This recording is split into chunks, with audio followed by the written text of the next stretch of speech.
Hi everyone, welcome back to my channel. So ಇವತ್ತಿನ tarot reading ನಿಮ್ಮ person ಅವರ current energies ಏನಿರುತ್ತೆ ಅಂತ ನೋಡೋದ್ರ ಬಗ್ಗೆ ಆಗಿರುತ್ತೆ. ಆ್ಯಂಡ್ ತುಂಬ ದಿನ ಆಗಿತ್ತು ವಿಡಿಯೋ ಮಾಡಿ. ಸೊ ಇವತ್ತು ಇಲ್ಲಿ ನಾನು ಒಂದು ಬ್ರೇಸ್ಲೆಟ್, ಇನ್ನೊಂದು ಮನಿ ಕಾಯಿನ್ನ ಕೊಟ್ಟಿದ್ದೀನಿ. ಎರಡರಲ್ಲಿ ನಿಮಗೆ ಯಾವುದು ತುಂಬ ಅಟ್ರ್ಯಾಕ್ಟ್ ಆಗ್ತಾಯಿದೆ ಅದನ್ನು ನೀವು ಚೂಸ್ ಮಾಡ್ಕೊಳ್ಳಿ. ಐ ಹೋಪ್ ಚೂಸ್ ಮಾಡಿದ್ದೀರ ಅನ್ಕೊತೀನಿ. ಇಫ್ ಇನ್ ಕೇಸ್ ನೀವು ಇದನ್ನು ಏನಾದರೂ ಪರ್ಚೇಸ್ ಮಾಡಬೇಕಂತ ಇದ್ದರೆ ಸಹ ಡೆಫಿನೆಟ್ಲಿ ಅವೈಲಬಲ್ ಇದೆ, ಪರ್ಚೇಸ್ ಮಾಡ್ಬೋದು. ಆ್ಯಂಡ್ ಬ್ರೇಸ್ಲೆಟ್ಸ್ ಯಾವ್ಯಾವ್ದು ಅವೈಲಬಲ್ ಇದೆ ಅಂತ ನೋಡೋದಕ್ಕೆ ನನ್ನ ಚಾನಲಲ್ಲಿ ಹೋಗಿ ನೀವು ಪೋಸ್ಟನ್ನು ಚೆಕ್ ಮಾಡ್ಬೋದು, ಅದರಲ್ಲಿ ನಿಮ್ಗೆ ಸಿಗುತ್ತೆ. ಫಸ್ಟ್ ನಾನು ಈ ರೆಡ್ ಜಾಸ್ಪರ್ ಯಾರು ಚೂಸ್ ಮಾಡಿದರೆ ನಿಮಗಾಗಿ ಏನೆಲ್ಲ ಗೈಡೆನ್ಸ್ ಬರುತ್ತೆ, ನಿಮ್ಮ ಪರ್ಸನ್ ಅವರ ಕರೆಂಟ್ ಎನರ್ಜೀಸ್ ಏನಿದೆ ಅಂತ ನೋಡೋಣ.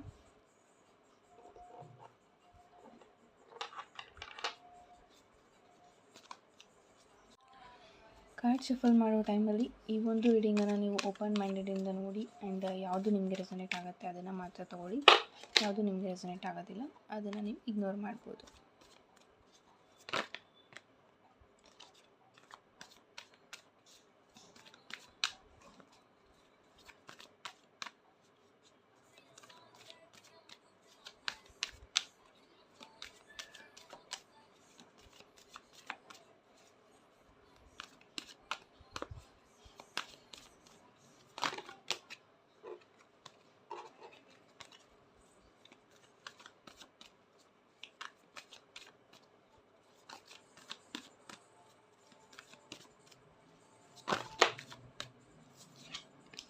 Okay, the Hierophant, Temperance and 5 of Pentacles.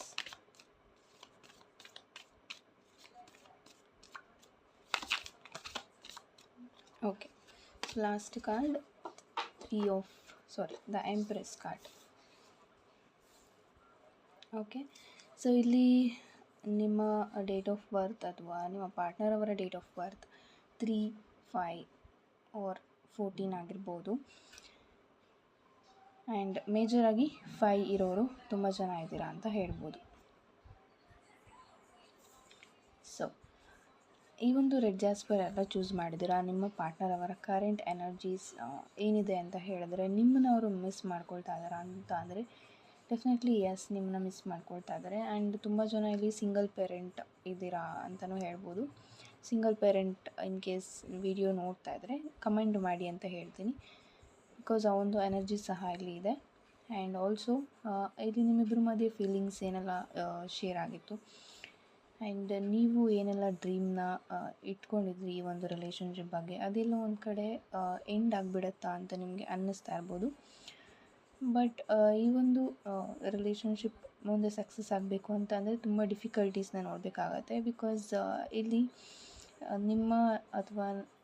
ನಿಮ್ಮ ಹಾಗೆ ನಿಮ್ಮ ಪಾರ್ಟ್ನರ್ ಅವರ ಕ್ಯಾಸ್ಟ್ ಬೇರೆ ಇರ್ಬೋದು.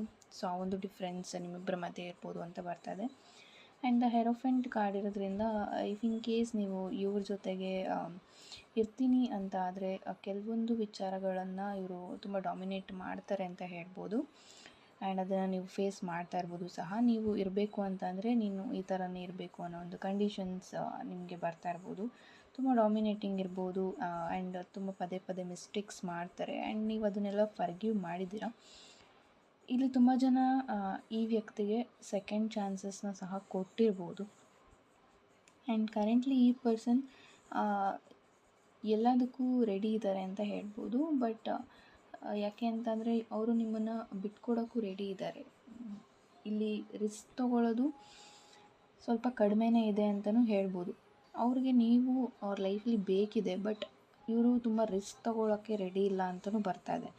ಬಿಕಾಸ್ ಅವ್ರ ಲೈಫಲ್ಲಿ ಬೇರೆ ಒಂದು ರೆಸ್ಪಾನ್ಸಿಬಿಲಿಟೀಸ್ ಇರ್ಬೋದು, ಆ ಒಂದು ಎನರ್ಜಿ ಸಹ ಇಲ್ಲಿದೆ. ಆ್ಯಂಡ್ ಆಲ್ಸೋ ಇಲ್ಲಿ ಮ್ಯಾರೇಜ್ ಆಗಿರೋರು ವಿಡಿಯೋ ನೋಡ್ತಾ ಇದ್ದರೆ ನಿಮ್ಮ ಮ್ಯಾರೇಜ್ ಲೈಫ್ ಅಷ್ಟೊಂದು ಚೆನ್ನಾಗಿರಲಿಲ್ಲ, ತುಂಬ ಖುಷಿಯಾಗಿ ಇರಲಿಲ್ಲ ಅಂತ ಸಹ ಇಲ್ಲಿ ಬರ್ತಾ ಇದೆ. ಟೆಂಪರೆನ್ಸ್ ಕಾರ್ಡಲ್ಲಿ ಬರ್ತಾ ಇರೋದ್ರಿಂದ ನಿಮಗೆ ಏಂಜಲ್ಸ್ ಬ್ಲೆಸ್ಸಿಂಗ್ಸ್ ಇದೆ. ಆ್ಯಂಡ್ ಇಲ್ಲಿ ತುಂಬ ಜನ ಏಂಜಲ್ ನಂಬರ್ಸ್ನ ನೋಡ್ತಾ ಇರ್ಬೋದು. ಡೆಫಿನೆಟ್ಲಿ ಇಲ್ಲಿ ಈ ಒಂದು ರಿಲೇಷನ್ಶಿಪ್ ರಿಯೂನಿಯನ್ ಚಾನ್ಸಸ್ ಇದೆಯಾ ಅಂತ ಅಂದರೆ ಎಸ್ ಅಂತ ಹೇಳ್ತೀನಿ. ರಿಯೂನಿಯನ್ ಆಗುವಂಥ ಚಾನ್ಸಸ್ ಇಲ್ಲಿ ಇದೆ. ಬಟ್ ಇಲ್ಲಿ ನೀವು ಏನಾದರೂ ನಿಮ್ಮ ಮಾತುಗಳನ್ನು ತುಂಬ ರೂಡಾಗಿ ಅಥವಾ ಇರೋದನ್ನು ಇದ್ದ ಹಾಗೆ ಹೇಳ್ತಾ ಇದ್ದೀರಾ ಅಂತ ಅಂದರೆ ಅದು ಈ ಒಂದು ರಿಲೇಷನ್ಶಿಪ್ಪಲ್ಲಿ ವರ್ಕ್ ಆಗೋದಿಲ್ಲ ಅಂತ ಹೇಳ್ತೀನಿ. ನೀವು ಅನಿಸ್ತಾ ಇರ್ಬೋದು ಇರೋದನ್ನು ಹೇಳಿದ್ರೆ ಗೊತ್ತಾಗತ್ತೆ, ಅವ್ರಿಗೆ ಅರ್ಥ ಆಗುತ್ತೆ ಅಂತ. ಬಟ್ ಇಲ್ಲಿ ಹಾಗಲ್ಲ. ನೀವು ಏನು ವಿಷಯ ಇದೆ ಅದನ್ನು ಹಾಗೆ ಹೇಳಿದಷ್ಟು ಅವರಿಗೆ ಬೇರೆ ಥರನೇ ಅರ್ಥ ಮಾಡ್ಕೊತಾ ಇರ್ಬೋದು. ನಿಮ್ಮನ್ನು ಅಷ್ಟಾಗಿ ಅರ್ಥ ಮಾಡ್ಕೊಳ್ಳೋದು ಕಡಿಮೆ ಅಂತ ಸಹ ಇಲ್ಲಿ ಬರ್ತಾ ಇದೆ. ಸೊ ಆದಷ್ಟು ನೀವೇನು ಮಾತಾಡ್ತೀರಾ ಅದ್ರ ಕಡೆ ಸ್ವಲ್ಪ ಯೋಚನೆ ಮಾಡಿ ಮಾತಾಡಿ ಅಂತ ಬರ್ತಾ ಇದೆ. ಸೊ ರೆಡ್ ಜಾಸ್ಪರ್ ಎಲ್ಲ ಚೂಸ್ ಮಾಡಿದ್ರಿ. ನಿಮಗೆ ಬಂದಿದ್ದಂಥ reading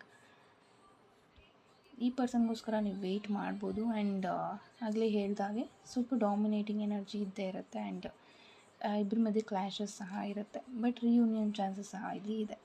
thank you so much. Hi everyone, ಎಲ್ಲರೂ ಹೇಗಿದ್ದೀರಾ? ಸೊ ಈ ಒಂದು ವಿಡಿಯೋ ಮಾಡ್ತಾ ಇರೋದು, ಇಲ್ಲಿ ನೋಡ್ತಾ ಇರ್ಬೋದು ನೀವು, ಇದು love and relationship healing bracelet ಅಂತ ನಾನು ಬಿಫೋರ್ ನನ್ನ ಕ್ಲೈಂಟ್ಸ್ ತಗೊಳ್ತಾಯಿದ್ರು. ಇವಾಗ ಸ್ವಲ್ಪ ಚೇಂಜಸ್ ಮಾಡಿದ್ದೀನಿ. ಇದರಲ್ಲಿ ನಾನು ಇನ್ನೂ ಒಂದು ಆ್ಯಡ್ ಮಾಡಿದ್ದೀನಿ, ನೆಗೆಟಿವ್ ಎನರ್ಜೀಸಿಂದ ಪ್ರೊಟೆಕ್ಷನಿಗೆ. ಸೊ ನಿಮ್ಮ ರಿಲೇಷನ್ಶಿಪ್ ಮೇಲೆ ಯಾವುದೇ ಒಂದು ಕೆಟ್ಟ ದೃಷ್ಟಿ ಆಗಿರ್ಬೋದು, ಏನೇ ಆಗಿದ್ದರೂ ಅದು ಕ್ಲಿಯರ್ ಆಗ್ತಾ ಬರೋಕ್ಕೆ, ಕಡಿಮೆ ಆಗ್ತಾ ಬರೋಕ್ಕೆ, ಆ್ಯಂಡ್ ಇನ್ನೂ ನೀವು ಪ್ರೊಟೆಕ್ಷನ್ ಬೇಕು. ಯಾವುದೇ ನೆಗೆಟಿವ್ ಎನರ್ಜೀಸ್ ಆಗಿರ್ಬೋದು, ದೃಷ್ಟಿ ಆದರೂ ಆಗಬಾರ್ದು ಮುಂದೆ ಅಂತ ಇದ್ದರೆ ಆವಾಗಲೂ ಸಹ ನೀವು ಈ ಒಂದು ಬ್ರೇಸ್ಲೆಟ್ನ ವೇರ್ ಮಾಡ್ಬೋದು. ಏಕೆ ಅಂತಂದರೆ ಇದರಲ್ಲಿ ಬ್ಲ್ಯಾಕ್ ಟೋಲ್. ಸೊ ಮನಿ ಕಾಯಿನ್ ಎಲ್ಲ ಚೂಸ್ ಮಾಡಿದ್ದೀರಾ. ನಿಮಗಾಗಿ ಏನೆಲ್ಲ ಗೈಡೆನ್ಸ್ ಬರುತ್ತೆ, ನಿಮ್ಮ ಪರ್ಸನ್ ಅವರ ಕರೆಂಟ್ ಎನರ್ಜೀಸ್ ಏನು ಅನ್ನೋದನ್ನು ನೋಡೋಣ.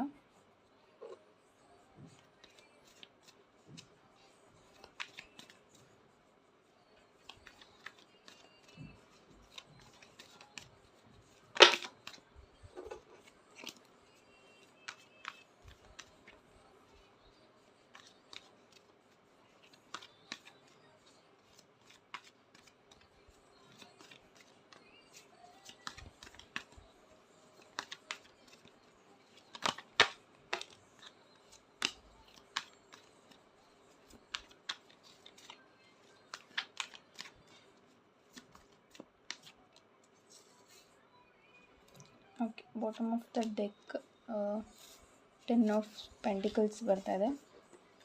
So knight of cups, knight of wands, 9 of cups, 2 of wands and 10 of pentacles. Okay, so ಈ ಒಂದು ಮನಿ ಕಾಯಿನ್ ಎಲ್ಲ ಚೂಸ್ ಮಾಡಿದ್ರಿ. ನಿಮ್ಮ ಪಾರ್ಟ್ನರ್ ಅವರ ಕರೆಂಟ್ ಎನರ್ಜೀಸ್ ಬಂದು ದೇ ಆರ್ ಥಿಂಕಿಂಗ್ ನಿಮ್ಮ ಹತ್ರಕ್ಕೆ ಅವ್ರು ಬರಬೇಕು ಅಂತ ತುಂಬ ಥಿಂಕ್ ಮಾಡ್ತಾ ಇದ್ದಾರೆ. ನಿಮ್ಮನ್ನು ಯಾವಾಗ ಮೀಟ್ ಮಾಡ್ತೀನಿ ಅಂತ ಸಹ ಇಲ್ಲಿ ವೆಯ್ಟ್ ಮಾಡ್ತಾ ಇರ್ಬೋದು. ಇಲ್ಲಿ ಬ್ರೇಕಪ್ಗಿಂತ ಲಾಂಗ್ ಡಿಸ್ಟೆನ್ಸ್ ಹಾಗೆ ನೋ ಕಾಂಟ್ಯಾಕ್ಟ್ ಸಿಚುವೇಷನಲ್ಲಿ ಅಥವಾ ಕಮ್ಯುನಿಕೇಷನ್ ಕೆಲವೊಂದು ವಿಚಾರಗಳಿಂದ ಅಥವಾ ಬ್ಯುಸಿ ಇರೋ ಕಾರಣದಿಂದ ಯಾರಿಗೆಲ್ಲ ಕಮ್ಯುನಿಕೇಟ್ ಮಾಡೋಕ್ಕಾಗ್ತಾಯಿಲ್ಲ. ಸೊ ಅವ್ರಿಗೆ ಇದು ಈ ಒಂದು ರೀಡಿಂಗ್ ಸ್ಟ್ರಾಂಗಾಗಿ ರೆಸೊನೇಟ್ ಆಗುತ್ತೆ ಅಂತ ಹೇಳ್ಬೋದು. ಬ್ರೇಕಪ್ ಆಗಿರೋರಿಗೆ ಅಷ್ಟಾಗಿ ರೆಸೊನೇಟ್ ಆಗೋದಿಲ್ಲ ಅಂತ ಹೇಳ್ತೀನಿ. ನೈಟ್ ಆಫ್ ಕಪ್ಸಲ್ಲಿ ಬರ್ತಾ ಇದೆ ಆ್ಯಂಡ್ ನೈಟ್ ಆಫ್ ವ್ಯಾಂಡ್ ಸಹ ಇದೆ. ನಿಮ್ಮ ಕಡೆಗೆ ಆ್ಯಕ್ಷನ್ ತೊಗೊಳಕ್ಕೆ ಅವರು ರೆಡಿ ಆಗ್ತಾ ಇದ್ದಾರೆ. ನೀವು ಮ್ಯಾರೇಜ್ ಕಮಿಟ್ಮೆಂಟ್ಗೆ ಕೇಳ್ತಾ ಇರ್ಬೋದು. ಆ್ಯಂಡ್ ಆಲ್ಸೋ ನಿಮ್ಮ ಏಜ್ ಸಹ ಇವಾಗ ಮ್ಯಾರೇಜ್ ಏನಾಗಬೇಕು ಆ ಒಂದು ಏಜ್ನ ನೀವು ತಲುಪಿದ್ದೀರಾ ಅಂತ ಹೇಳ್ಬೋದು. ಸೊ ದ್ಯಾಟ್ಸ್ ವೈ ಇಲ್ಲಿ ನೀವು ಸಹ ಈ ಒಂದು ರಿಲೇಷನ್ಶಿಪ್ ಯಾವಾಗ ಸಕ್ಸಸ್ ಆಗುತ್ತೆ, ಯಾವಾಗ ಇದು ಮದುವೆ ತನಕ ಹೋಗುತ್ತೆ ಅಂತ ವೆಯ್ಟ್ ಮಾಡ್ತಾ ಇದ್ದೀರಾ ಅಂತ ಬರ್ತಾ ಇದೆ. 2 ಆಫ್ ವ್ಯಾಂಡ್ಸಲ್ಲಿ ಇರೋದ್ರಿಂದ ಲಾಂಗ್ ಡಿಸ್ಟೆನ್ಸಲ್ಲಿ ಇದ್ದೀರಾ. ಆ್ಯಂಡ್ 9 ಆಫ್ ಕಪ್ಸ್ ಇರೋದ್ರಿಂದ ಈ ವ್ಯಕ್ತಿ ಸಹ ನಿಮ್ಮ ಖುಷಿಯನ್ನು ಬಯಸ್ತಾರೆ, ನೀವು ಖುಷಿಯಾಗಿರಬೇಕು ಅಂತ ಇವರು ತುಂಬ ಯೋಚನೆ ಮಾಡ್ತಾರೆ. ಆ್ಯಂಡ್ ಇವರು ಲೈಫಲ್ಲಿ ಒಂದು ಸ್ಟೆಬಿಲಿಟಿನ ತಲುಪಿದ್ದಾರೆ ಕರೆಂಟ್ಲಿ ಅಂತ ಹೇಳ್ಬೋದು. ನಿಮ್ಮ ಮನೆಗೆ ಅಥವಾ ನಿಮ್ಮನ್ನು ಅವರು ಮೀಟ್ ಆಗಬೇಕು ಅಂತ ಅಂದ್ಕೊಳ್ತಾ ಇದ್ದಾರೆ. ಸೊ ಸೂನ್ ಇಲ್ಲಿ ಅವರು ನಿಮ್ಮನ್ನು ಮೀಟ್ ಮಾಡ್ತಾರೆ ಅಂತ ಹೇಳ್ಬೋದು. 2 ಆಫ್ ವ್ಯಾಂಡ್ಸ್ ಇಲ್ಲಿ ಇರೋದ್ರಿಂದ ಟ್ವಿನ್ ಫ್ಲೇಮ್ ಎನರ್ಜಿ ಸಹ ಇಲ್ಲಿ ಇರ್ಬೋದು.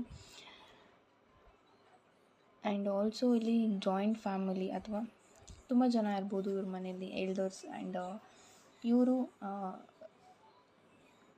ಫ್ಯಾಮಿಲಿಗೆ ತುಂಬ ಇಂಪಾರ್ಟೆನ್ಸ್ ಕೊಡುವಂಥವ್ರು ಅಂತಲೂ ಹೇಳ್ಬೋದು. ನೈಟ್ ಆಫ್ ಕಪ್ಸ್ ಬರ್ತಾ ಇದೆ. ಆ್ಯಂಡ್ ನಿಮ್ಮ ಮೇಲೆ ಏನು ಅವರು ಫೀಲಿಂಗ್ಸ್ ಇಟ್ಟಿದ್ರು ಆ್ಯಂಡ್ ನಿಮಗೆ ಯಾವೆಲ್ಲ ಪ್ರಾಮಿಸ್ನ ಮಾಡಿದರು ಅದೆಲ್ಲ ಅವ್ರಿಗೆ ನೆನಪಿದೆ. ಆ್ಯಂಡ್ ನಿಮ್ಮ ಹತ್ರಕ್ಕೆ ಬರಬೇಕು ಅಂತ ಅವರು ಥಿಂಕ್ ಮಾಡ್ತಾ ಇದ್ದಾರೆ. ಈ ಒಂದು ರಿಲೇಷನ್ಶಿಪ್ನ ಮ್ಯಾರೇಜ್ ತನಕ ತೊಗೊಂಡು ಹೋಗಬೇಕು, ಒಂದು ಜಾಯಿಂಟ್ ಫ್ಯಾಮಿಲಿನ ನೋಡಬೇಕು ಅಥವಾ ಒಂದು ಹ್ಯಾಪಿ ಫ್ಯಾಮಿಲಿನ ನೋಡಬೇಕು, ತುಂಬ ಒಂದು ಪೀಸ್ಫುಲ್ ಆಗಿರುವಂಥ ಲೈಫ್ನ ಲೀಡ್ ಮಾಡಬೇಕು ಅಂತ ಸಹ ಇವರು ಥಿಂಕ್ ಮಾಡ್ತಾಯಿದ್ದಾರೆ. ಸೊ ಈ ಒಂದು ಮನಿ ಕಾಯಿನ್ ಯಾರೆಲ್ಲ ಚೂಸ್ ಮಾಡಿದ್ರಿ, ಕಂಗ್ರ್ಯಾಚುಲೇಷನ್ಸ್. ಈ ಒಂದು ರೀಡಿಂಗ್ ನಿಮಗೆ ರೆಸೊನೇಟ್ ಆಗಿದ್ದರೆ ಮಾತ್ರ ತೊಗೊಳ್ಳಿ. ಯಾರಿಗೆ ರೆಸೊನೇಟ್ ಆಯಿತು ಅಂತ ಕಮೆಂಟ್ ಮಾಡಿ. ಆ್ಯಂಡ್ ಸ್ಟಾರ್ಟಿಂಗಲ್ಲೇ ಹೇಳಿದ್ದೀನಿ, ಇದು ಲಾಂಗ್ ಡಿಸ್ಟೆನ್ಸ್ ಆ್ಯಂಡ್ ನೋ ಕಾಂಟ್ಯಾಕ್ಟಲ್ಲಿ ಯಾರೆಲ್ಲ ಇದ್ದೀರಾ ನಿಮಗೆ ತುಂಬ ಬೇಗ ರೆಸೊನೇಟ್ ಆಗುವಂಥದ್ದಾಗಿರುತ್ತೆ. 9 ಆಫ್ ಕಪ್ಸ್ ಬರ್ತಾ ಇರೋದ್ರಿಂದ ಅವರು ಇವಾಗ ಏನಾದರೂ ನಿಮ್ಮ ಹತ್ರ ಮಾತು ಬಿಟ್ಟಿದ್ರೆ, ನೀನು ಎಲ್ಲೇ ಇದ್ದರೂ ನೀನು ಖುಷಿಯಾಗಿರಬೇಕು, ನಾನು ಬರ್ತೀನಿ, ನನ್ನ ಲೈಫಲ್ಲಿ ಏನೆಲ್ಲ ಒಂದು ಆಬ್ಸ್ಟಕಲ್ಸ್ ಇದೆ ಅಥವಾ ಸ್ಟ್ರಗಲ್ಸ್ ಇದೆ ಅದನ್ನೆಲ್ಲ ನಾನು ಸರಿ ಮಾಡ್ಕೊಳ್ತಾ ಇದ್ದೀನಿ, ಆದಷ್ಟು ಬೇಗ ನಿಮ್ಮ ಹತ್ರ ನಾನು ಬರ್ತೀನಿ ಅಂತ ಸಹ ಅವರು ಥಿಂಕ್ ಮಾಡ್ತಾ ಇದ್ದಾರೆ. ಆ್ಯಂಡ್ ಈ ಒಂದು ರಿಲೇಷನ್ಶಿಪ್ ಮದುವೆ ಕಡೆಗೆ ಒಂದು ಆ್ಯಕ್ಷನನ್ನು ಆದಷ್ಟು ಬೇಗ ನಿಮ್ಮ ಪಾರ್ಟ್ನರ್ ತಗೊಳ್ತಾರೆ ಅಂತ ಹೇಳ್ಬೋದು. Thank you so much. ಈ ಒಂದು ರೀಡಿಂಗ್ ಯಾರೆಲ್ಲ ನೋಡಿದ್ರಿ, ಇಫ್ ಇನ್ ಕೇಸ್ ನಿಮಗೆ ಪರ್ಸ್ನಲ್ ಕನ್ಸಲ್ಟೇಷನ್ ಬೇಕು ಅಂತಾದರೆ ಡಿಸ್ಕ್ರಿಪ್ಷನಲ್ಲಿ ನಾನು ವಾಟ್ಸಪ್ ನಂಬರನ್ನು ಕೊಟ್ಟಿದ್ದೀನಿ, ಅದಕ್ಕೆ ನೀವು ವಾಟ್ಸಪ್ ಮೆಸೇಜನ್ನು ಮಾಡ್ಬೋದು. Thank you.